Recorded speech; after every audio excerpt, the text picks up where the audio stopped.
नमस्कार दोस्तों, स्वागत है आपका अपने प्लेटफ़ॉर्म एनसीईआरटी बाय विक्रम पर। जैसा कि आपको पता है ये एनसीईआरटी के वीडियोज़ ख़ास तौर पर बनाए जा रहे हैं हमारे साथी अध्यापकगण के लिए और जो स्टूडेंट सिविल सर्विसेज़ की तैयारी कर रहे हैं उनके लिए, ताकि वो एनसीईआरटी को लाइन बाय लाइन पढ़कर गहराई से समझ सकें। तो दोस्तों आज हम बात करेंगे कि जो हड़प्पा सभ्यता के लोग थे, वो नगरों में रहने वालों के लिए भोजन किस प्रकार से व्यवस्थित होता था। मतलब हड़प्पा सभ्यता के जो लोग थे वो भोजन किस प्रकार से प्राप्त करते थे, क्या वो खाते थे? कि पिछले अध्याय में हमने पढ़ा कि उनका भवन निर्माण कैसा था, कि वो किस प्रकार के कार्य करते थे, किस प्रकार के लोग रहते थे, किस प्रकार का वो व्यवसाय करते थे, वो सारी चीज़ें हम पढ़ चुके। आज हमें उनके भोजन के बारे में पढ़ना है अभी। लोग नगरों के अलावा गाँव में भी रहते थे, वे अनाज उगाते थे। ये नहीं कि सिर्फ वो नगरों में ही रहते थे, वो गाँव में भी रहते थे और जानवर पालते थे। किसान और चरवाहे ही शहरों में रहने वाले शासकों, लेखकों और दस्तकारों को खाने का सामान देते थे। मतलब आज भी जो खाने-पीने की सामान उपजाते हैं, वो कौन उपजाते हैं? गाँव में रहने वाले ही। तो उस समय में भी यही हालात थे कि जो गाँव में लोग रहते थे, वही क्या करते थे कि उन लोगों का के लिए खाने का उत्पादन करते थे वे। पौधों के अवशेषों से पता चलता है कि हड़प्पा के लोग गेहूं, जौ, दालें, मटर, धान, तिल और सरसों उगाते थे भी। कौन-कौन सी फसलें उगाते थे? तो यहाँ से आपको ध्यान में रखना है कि हड़प्पा के लोग गेहूं, जौ, दालें, मटर, धान, तिल और सरसों उगाते थे। ये चीज़ आपको क्लियर? कोई डाउट नहीं? जहाँ पे भी डाउट आए, कोई चीज़ में आपको ये लगे कि मुझे ये चीज़ समझ में नहीं आई, तो आप कमेंट करके पूछ सकते हैं। जमीन की जुताई के लिए हल का प्रयोग एक नई बात थी। हड़प्पा काल के हल तो नहीं बच पाए हैं वे। तो उसने कहा कि वो किस प्रकार का हल यूज करते थे, वो तो नहीं बच पाए हैं वे, कि कोई हमें बड़ा हल प्राप्त नहीं हुआ है, लेकिन हल के आकार के खिलौने मिले हैं वे। तो हल के आकार के है ना, वो हमें क्या मिले हैं? खिलौने मिले हैं वे। तो खिलौना कब बनेगा? जब कोई बड़ी वस्तु होगी तभी तो खिलौना बनेगा, उसको देख के छोटी चीजें।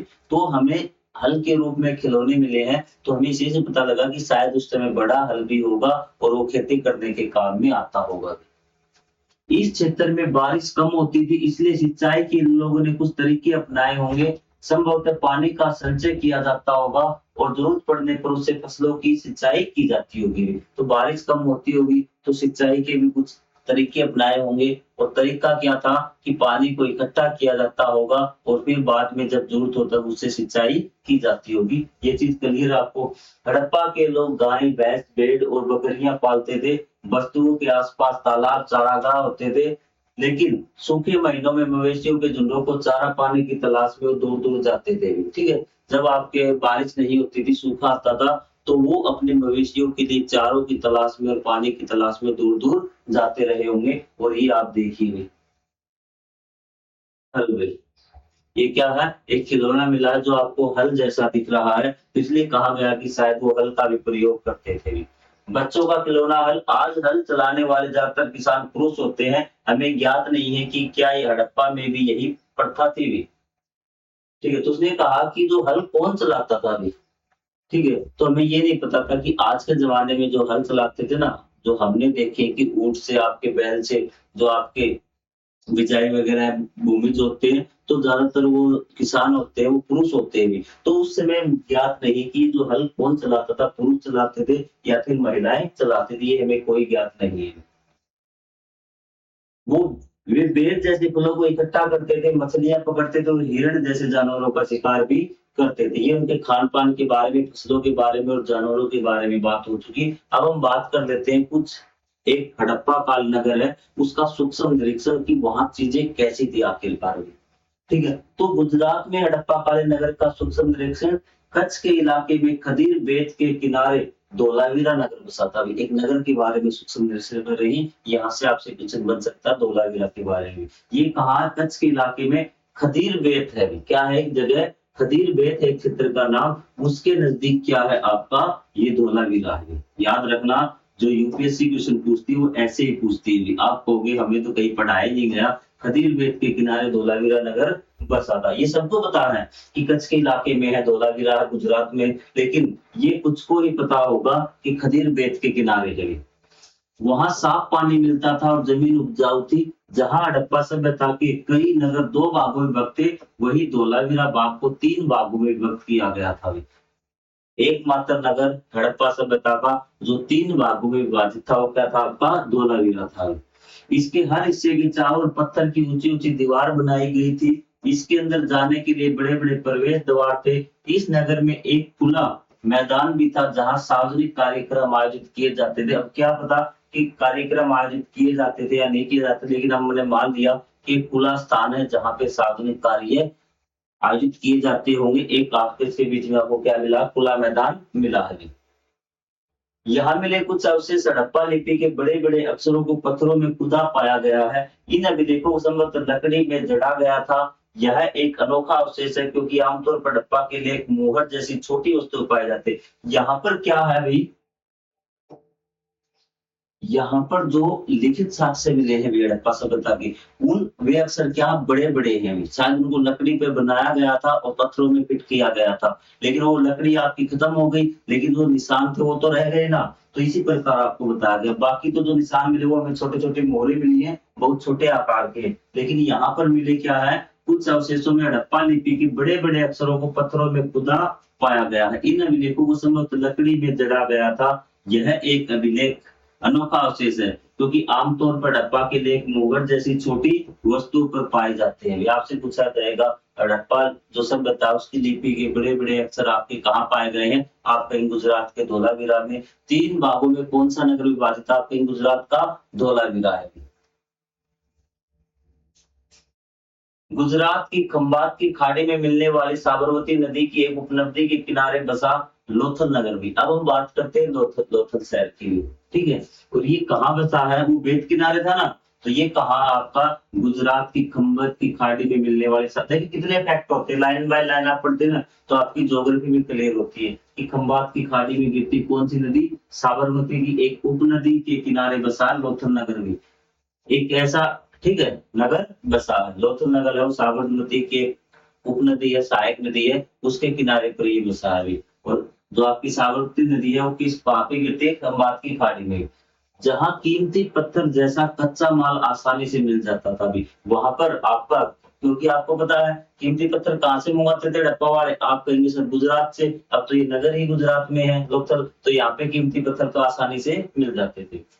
यह पत्थरों, शंखों और धातुओं से बनाई गई चीजों का एक महत्वपूर्ण केंद्र था। यहाँ पर पत्थर, शंखों और धातुओं से बहुमूल्य चीज बनाई जाती थी, कई चीज बनाई जाती थी। इस नगर में एक भंडार गृह भी था। इस भंडार गृह से कई मोहरे और मुद्रांकन या मोहरबंदी गीली मिट्टी पर दबाने से बनी उनकी छाप मिले हैं।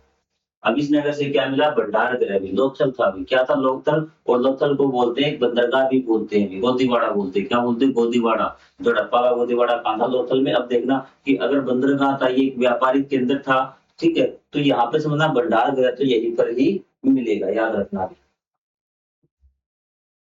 यहाँ एक बड़ा तालाब लोथल का बंदरगाह रहा होगा, ठीक है, जहाँ समुद्र के रास्ते आने वाली नावें रुकती थी। संभवतः यहाँ पर माल चढ़ाया और उतारा जाता होगा। ये है आप पर देख रहे हैं, ठीक है। यहाँ पे जो समुद्र के रास्ते नाव आती थी ना, तो वो इसके अंदर एंटर कर जाती थी, इसके किनारे लग जाती थी और यहाँ से सामान उतार के और फिर समुद्र के रास्ते वो चली जाती थी। इसको कहा जाता है मतलब प्राकृतिक सॉरी बंदरगाह। यहाँ पर एक इमारत मिली है जहाँ संभवतः मन के बनाने का काम होता था। पत्थर के टुकड़े, अध बने मन के बनाने वाले उपकरण और तैयार मन के भी यहाँ मिले हैं। यहाँ पर क्या मिले हैं? आपके पत्थर के टुकड़े मिले हैं, आपके बिना बने हुए मन के, जैसे आपके रफ मन के होते हैं ना, वैसे पूरे मन के भी, मन के बनाने वाली मशीन भी इस इमारत में। इसका मतलब यहाँ क्या था? मन के बनाने का कारखाना था। तो ध्यान रखना, मन के बनाने का कारखाना कहाँ है? आपका लोथल में। आप कहेंगे सर और कहीं भी मन के बनाने का कारखाना मिला चंद्रचूड़ों में, जो हम पढ़ रहे हैं ना चंद्रचूड़ों में मिला है, कोई दिक्कत वाली बात नहीं, आपने पहले से पढ़ रखा। लेकिन मैंने आपको क्या कहा, जो फैक्ट पढ़ते जा रहे हो उन फैक्ट को दिमाग में ऐड करते चलिए। आगे जब हम पढ़ते जाएंगे ना, सारी चीजें आपकी आती जाएंगी, कोई क्लियर, सारी चीजें क्लियर हो जाएंगी। मोहरों का प्रयोग सामान से भरे हुए डिब्बों या थैलों को चिन्हित करने के लिए किया जाता है और जिन्हें एक जगह से दूसरी जगह पर भेजा जाता है। मोहरों का प्रयोग किस लिए भी? तो मोहर थी आपकी पहचानने के लिए कि ये किस चीज की, जैसे आप सिग्नेचर मारते ना, कोई मोहर मार देता है तो पहचान के लिए किया जाता होगा। थैला बंद करने के बाद उनके मुहानों पर गीली मिट्टी पोत कर उन पर मोहर लगाई जाती थी। मोहर की छाप को मोहरबंदी कहते थे। गीली मिट्टी लगाई और उसपे मोहर की छाप लगा दी, पता लग जाएगा ये सामान किसका है, मोहर देखते ही भी। अगर यह छाप टूटी हुई नहीं होती थी तो यह साबित हो जाता था कि सामान के साथ छेड़छाड़ नहीं हुई भी।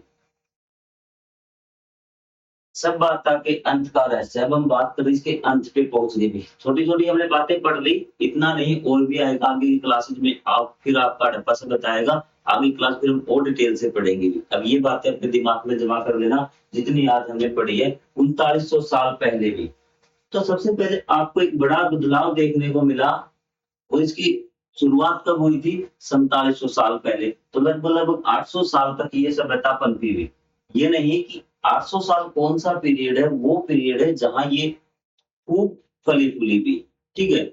शुरुआत हो सकता है कि इनकी और भी पहले हुई, लेकिन हमने एक जो बेस्ट टाइम पीरियड माना है, जिसके बारे में जानकारी मिलती है, वो आपका 800-900 सालों का मिलता है। 4700 से लेके आपका कहाँ 3900 को मिलता है। एक बड़ा देखने को मिलता बदलाव, अचानक लोगों ने नगरों को छोड़ दिया, लेखन, मोहर बाटों का प्रयोग बंद हो गया, दूर से कच्चे माल का आयात काफ़ी कम हो गया, मोहनजोदड़ो में सड़कों पर कचरे के ढेर बनने लगे, जल निकास प्रणाली नष्ट हो गई और सड़कों पर ही झुग्गीनुमा घर बनाए जाने लगे। अब वो सारी चीजें जो इतनी इन्होंने बेहतरीन ढंग से बना रखी थी, वो सारी नष्ट हो गई। सब कुछ अस्त-व्यस्त हो गया 3900 के आसपास आते हुए भी। जल निकास प्रणाली नष्ट हो गई और सड़कों पर ही झुग्गीनुमा घर बना के ये सब क्यों हुआ अभी? पता नहीं है। इतनी अच्छी तरह से व्यक्ति रहते थे, लोग रहते, सब कुछ बेस्ट था, लेकिन वो एकदम से नष्ट हो गया, सब तरह अस्त-व्यस्त हो गया, ऐसा क्यों? इसका कोई जवाब नहीं है अभी। कुछ विद्वानों का कहना है कि नदियाँ सूख गई, अन्य का कहना है कि जंगलों का विनाश हो गया था, खाना-पीना खत्म हो गया उनका। इसका कारण हो सकता है कि ईंटें पकाने के लिए ईंधन की जरूरत पड़ती थी। इसके अलावा मवेशियों के बड़े-बड़े झुंडों से चारागाह और घास वाले मैदान समाप्त हो गए होंगे। कुछ इलाकों में बाढ़ आ कुछ भी लगा लीजिए। अलग-अलग मत किसी ने कहा बारिश लंबे समय तक बारिश ही नदियाँ सूख गई, कइयों ने कहा वन और जंगल सूख गए भी। ठीक कुछ इलाकों में बाढ़ आ गई, लेकिन इन कारणों से यह स्पष्ट नहीं हो पाता कि सभी नगरों का अंत कैसे हो गया अभी एकदम से, कि इतने दूर एरिया में फैले थे, तो एकदम से इनका अंत कैसे हो गया अभी? क्योंकि बाढ़ और नदियों के सूखने का असर कुछ ही इलाकों में तो हुआ होगा, ये सारे के सारे कैसे यहाँ गायब हो गए भी, ये पहेली आज भी है। और शायद हम जिंदा रहे तब तक ये पहेली अगर सोल्व हो जाए ना, तो एक दिल में शांति बढ़ेगी, हमें पता चल जाएगा कि हड़प्पा सभ्यता कैसे नष्ट हुई है। ठीक है? आज प्राप्त कुछ भी अनुमान लगा दे, कोई कहता है बाढ़ हो गया, कोई कहता है किसी में आक्रमण हो गया, लेकिन यदि इसका एक पुख्ता प्रमाण मिल जाए कि इस प्रकार से नष्ट होगी, तो मन और दिल दोनों को शांति मिलेगी। ऐसा लगता है कि शासकों का नियंत्रण समाप्त हो गया, जो भी हुआ वो परिवर्तन का असर बिल्कुल साफ दिखाई देता है। आधुनिक पाकिस्तान में सिंध और पंजाब की बस्तियां उजड़ गई थी। कई लोग पूर्व और दक्षिण के इलाकों में नई और छोटी बस्तियों में जाकर बस गए। ये बात इम्पोर्टेंट है कि कहाँ पर बसे वो? पूर्व और दक्षिण की ओर भी। कहाँ? पूर्व और दक्षिण की ओर जाकर बस गए भी। इसके लगभग 1400 साल बाद नए नगरों का विकास हुआ। इसके बारे में हम अध्याय 5 और 8 में पढ़ेंगे। तो इसके बाद क्या हुआ? फिर से भारत में ये जो नगरीय सभ्यता थी पहले समाप्त हो चुकी थी और इसके लगभग कितने साल बाद 1400 साल बाद भारत में फिर से नगरों का विकास हुआ और वो विकास लगातार चलता आ रहा है और अब हम पहुंच गए 2026, 27, 28, 29, 30 के दौर में हम पहुंच चुके हैं। तो मैं आशा करता हूँ कि आपको काफी कुछ जानकारी मिली होगी। फिर भी यदि कोई डाउट है तो आप कमेंट करके पूछ सकते हैं। जब ये हमारा कंप्लीट बैच स्टार्ट होगा, तब आप हिस्ट्री के एक नए आयाम पे होंगे। आपको खुद से महसूस होगा, हाँ, मुझे इतिहास के बारे में बहुत कुछ पता है। तो चलिए मिलेंगे हम अगले अध्याय में, तब तक के लिए जय हिंद, जय Bharat. Thank you very much.